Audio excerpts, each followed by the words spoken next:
Welcome to 5 and 5 from the One Stop Co-op Shop, where I discuss 5 key elements of a game in about 5 minutes. I'm Michael Kelly, and today I'm looking at City of the Great Machine, a cooperative, solo, or competitive game of fighting for a city's soul and survival. And disclaimer that I was sent a review copy of this one. I'm always a little hesitant when games like this that seem to be mainly designed for competitive have a solo co-op mode. Does this one feel tacked on, or is it a real winner? Let's find out and get to the list.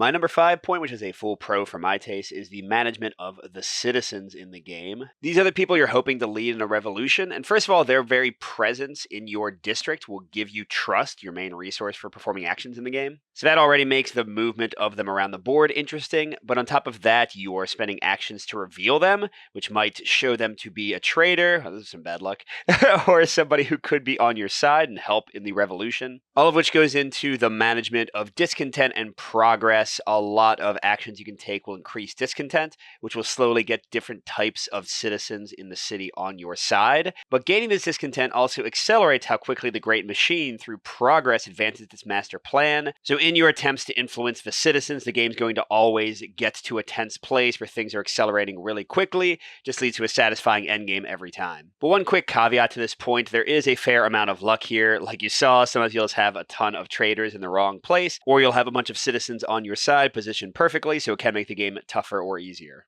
But now for my number 4, I get to a full-on con, and this one is mainly present in cooperative play. In solo, it's not going to bother you as much, but that's the potential for lost actions. So a major part of the game is choosing where your character is going to move, but you also have the servants of the Great Machine moving too, and if by chance they end up in the same district as you, most of them will take away your entire turn and injure you in other ways. So again, if you're playing cooperatively and that's your only character, you're kind of out for a whole turn, but then there's also the potential for wasted actions and some of the things you can do, mainly the break a guard action, where you spend trust before you roll a die, but if you didn't spend enough, or if you get the ever-present failure shield symbol, the entire action and the trust you spent is gone. Now again, I don't think this will bother you in solo or even 2-player play where you have multiple characters to worry about, but in 3-player where each of you has a single character, this could be pretty frustrating if you keep losing your action. Now speaking of actions, the overall action system is my number 3, and this one's a bit of a mix for my taste. On the positive side, and this goes against my last point a bit, the actions are really micro actions, and even though the list of actions isn't that long, you don't have a ton of options, the choices of what you can do are really interesting and tense sometimes. But the reason this ends up being a mix for me is that the actions are very incremental. Like you might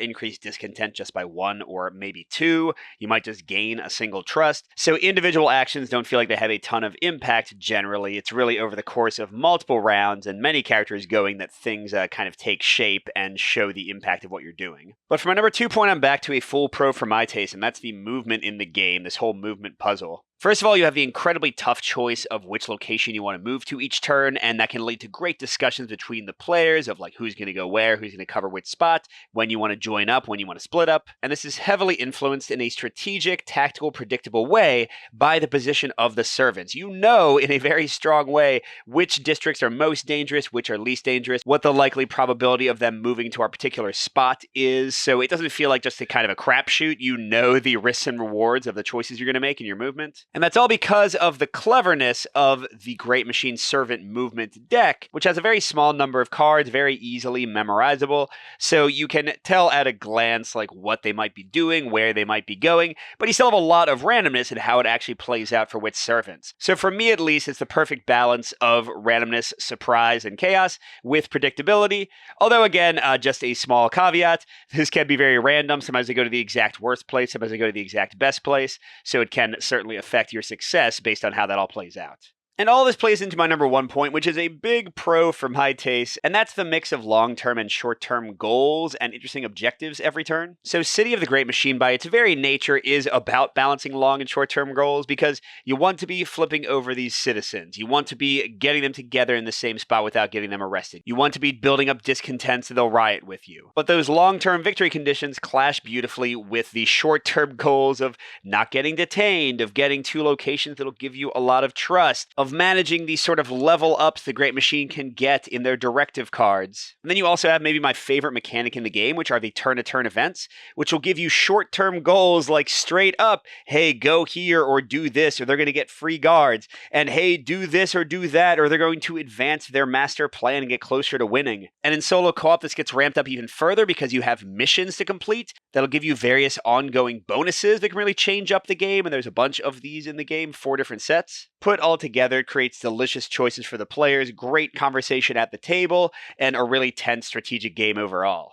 So overall, I can recommend City of the Great Machine if you like really good solo or cooperative tactical puzzles, if you like great tension and tough choices turn to turn, if you like a lot of variety in objectives and tactics and just kind of the situation game to game. But on the other hand, you might want to avoid the solo co-op play in this one if you don't like an element of randomness, if you don't like the possibility of losing your action, especially if you're playing with 3-player co-op where it's going to affect you most heavily. But if you want to see the game in action and decide for yourself, I had a playthrough on the channel a week or 2 ago you can go check out. Good gaming, and I'll see you at the next stop.